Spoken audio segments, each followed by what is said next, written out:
Yep.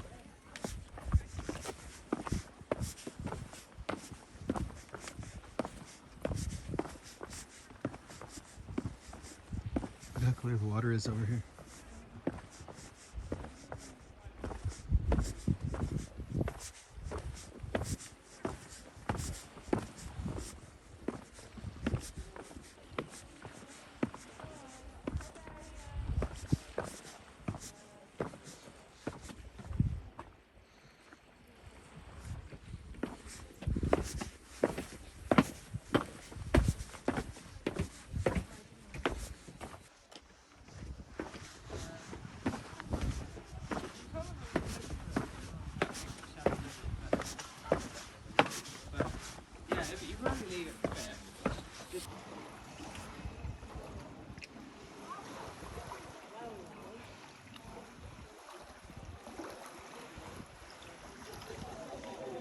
Ah. And she said the captain would have said something. I was like, it's just arthritis. I said, if our boat capsizes, I'll just swim back. It's not a problem. She's like,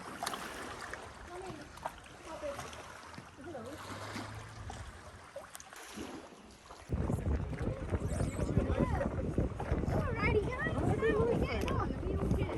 Let me just tighten that one up for you.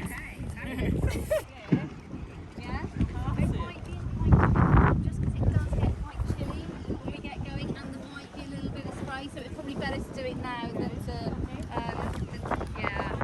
Sorry, guys. How's that? Come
families thought puffins were about the size of a chicken. Until very recently when I started doing this job and started coming to Scoma, seeing them regularly. And they're actually about the size of a jacket potato. They have to flap their wings a lot of times to keep them in the air. This guy just coming up to the left, but the wind's going. The puffins do actually have to flap their wings about 400 times a minute just to keep them flying. They can go quite fast. They can keep up with us when we're going about 25, 30 knots. It's quite efficiently, but it's a little bit of effort to get them going. They're a lot better at swimming, which is why the one that we saw halfway across the bay there, the buffling that we saw, sort of dived and swam out. So once, like Fee said, once they're old enough, they will get out to sea and get underwater basically. They're a lot safer there. They can dive up to about 78, 80 metres. Now, puffins live in burrows, and the holes that you can't see in the edges of the cliffs here, a lot of them are puffin burrows. Certainly the ones that you can see puffins standing next to are puffin burrows. But we also have about 360,000 pairs of like shearwaters on the island as well. So they also live in burrows. The island also has a fairly sufficient amount of rabbits too, so if you do ever go on the island, it's very important that everyone keeps to the paths, because it's quite easy to put one foot wrong and fall into someone's house, because the island is covered with them.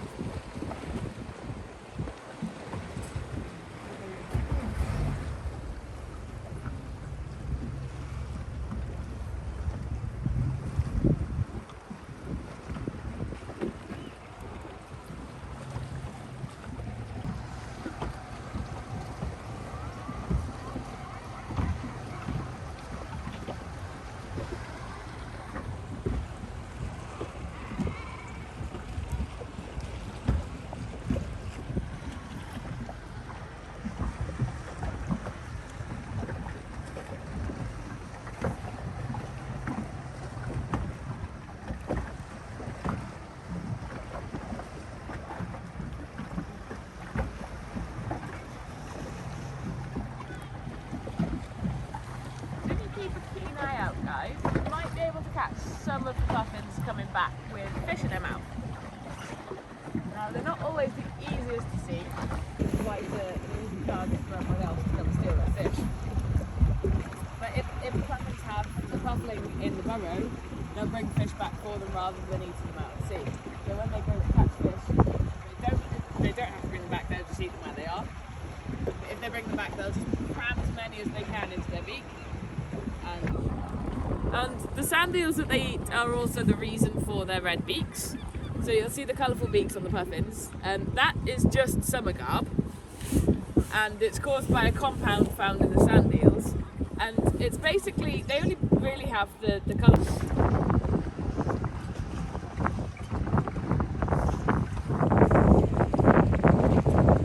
Despite being pretty small, puffins are fairly fearless, and the Scoma puffins are fairly renowned for when you're on the island, if you're in their way, they will let you know. They will just stand in front of you and sort of just cross the path as you're walking. They have literally no care for where anyone's feet go. And they sort of look at you as if to be like, what? This is my island.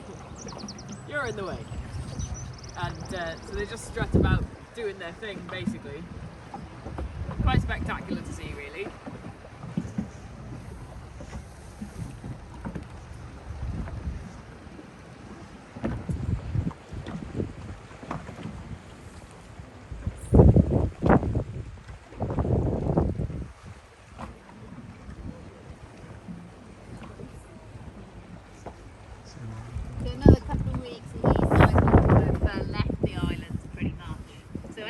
End of July for the puffins, sort of first week of August, and the guillemots and the razor bills are usually not by mid-July.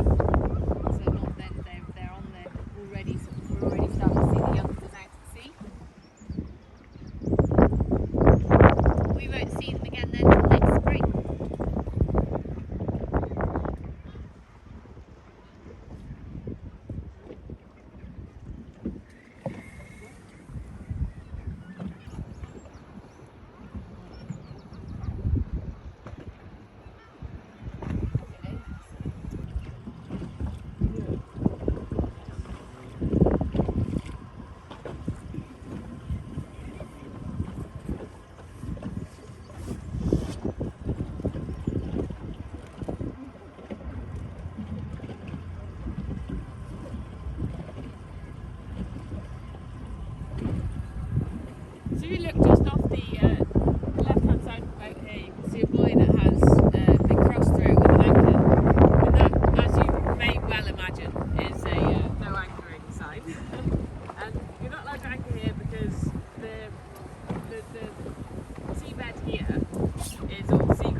our visitors